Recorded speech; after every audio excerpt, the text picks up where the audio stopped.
રાજકોટમાં વધુ એક ખાનગી હોસ્પિટલનો કાંડ સામે આવ્યો।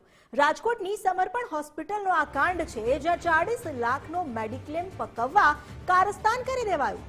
દર્દી મયુર છુંછારને લકવાની અસર થઈ હોવાનો રિપોર્ટ બનાવવામાં આવ્યો। દર્દીનો બોગસ રિપોર્ટ બનાવ્યાનો દાવો કરાયો છે। ડોક્ટર મેહુલ સોલંકીના રિપોર્ટમાં ડાબી બાજુ લકવાની અસર બતાવવામાં આવી। ડોક્ટર મનોજ સીડાએ જમણી બાજુ લકવાની અસર બતાવી।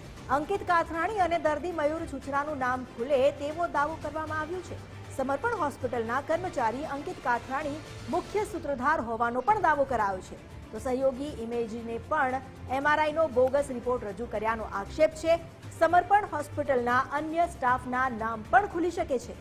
અમદાવાદના ડોક્ટર રશ્મિકાંત પટેલે આ અંગે ફરિયાદ નોંધાવી। તે પેશન્ટ છે અહીંયા ટ્રીટમેન્ટ લેવા માટે સામાન્ય નબળાઈ છે એવી રીતે ટ્રીટમેન્ટ લીધી છે અને આપણા ડૉક્ટરે સામાન્ય ટ્રીટમેન્ટ જ આપેલી છે। એને કોઈ પણ જાતના કોઈ રિપોર્ટ પણ કરાવેલા નથી પણ અને આપણે જે એનું બિલ લીધું છે એ એની સામાન્ય ટ્રીટમેન્ટનું જ બિલ લીધું છે, વધારાનું કોઈ બિલ પણ લીધેલું નથી। અહીંથી ગયા પછી પાછળ એનો મોટો મેડિક્લેમ હશે એ આપણી અજાણ હતા અને મોટા ક્લેમમાં એને પોતાની રીતે પોતે રિપોર્ટ તૈયાર કરેલા છે। આપણા જે પેજ હોય એનો મિસયુઝ કરી અને આપણા માણસની આગળ મદદ લઈ અને તેને ખોટા રિપોર્ટ કરી અને ખોટું એને ક્લેમ માટે મૂકેલું હશે, પણ એ પોતે ખુદે પેશન્ટે સ્વીકારી લીધું છે કે આમાં મારી જ ભૂલ છે ને મેં જ ભૂલ કરેલી છે। આમ તો ડોક્ટરો છે, તબીબો છે, તે દર્દીઓને એક ભગવાન સ્વરૂપે જોતા હોય છે, કેમ કે દર્દીઓના જીવ બચાવવા માટે તબીબની મહત્વની ભૂમિકા હોય છે। પરંતુ રાજકોટમાં એક બાદ એક એવા કૌભાંડો સામે આવી રહ્યા છે કે જે આ તબીબની જે સર્વિસ છે તેને લાંછન લગાડે। રાજકોટમાં વધુ એક આ પ્રકારની ઘટના સામે આવી છે। રાજકોટના જે રામાપીર ચોક નજીક સમર્પણ હોસ્પિટલ આવેલી છે, આ હોસ્પિટલની અંદર આ કૌભાંડ થયું હોવાની વાત સામે આવી રહી છે।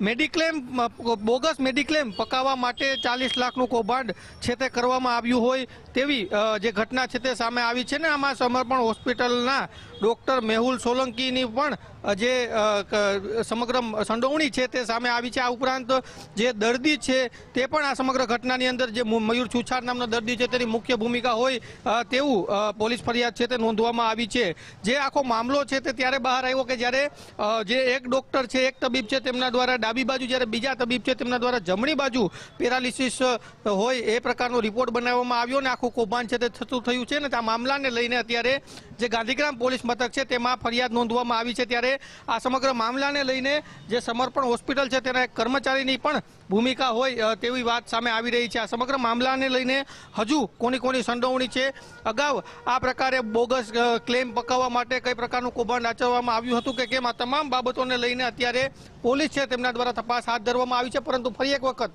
જે તબીબી દુનિયા છે તેને લાંછન લગાડતી ઘટના રાજકોટમાં સામે આવી છે।